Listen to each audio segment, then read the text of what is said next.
আজকে মটরের ঘুগনি বানাচ্ছি। প্রথমে দিয়ে দিচ্ছি শুকনো লঙ্কা, তারপরে এখন দিয়ে দিব পেঁয়াজ। পেঁয়াজ আগে থেকে কেটে রেখেছিলাম। পেঁয়াজটা লাল করে ভেজে নেব। এই যে মশলাটা দিয়ে দিচ্ছি, এখন মশলাটাকে ভালো থেকে কষিয়ে নেব।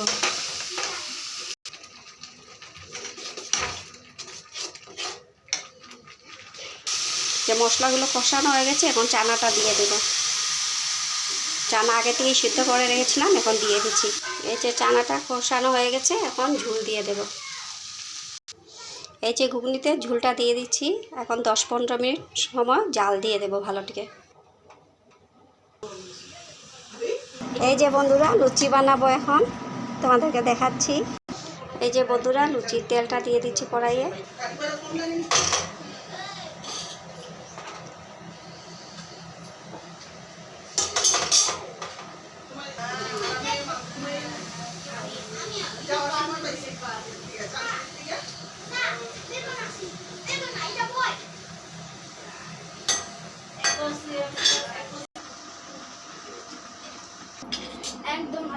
এই যে লুচি ঘুগনি রেডি হয়ে গেছে।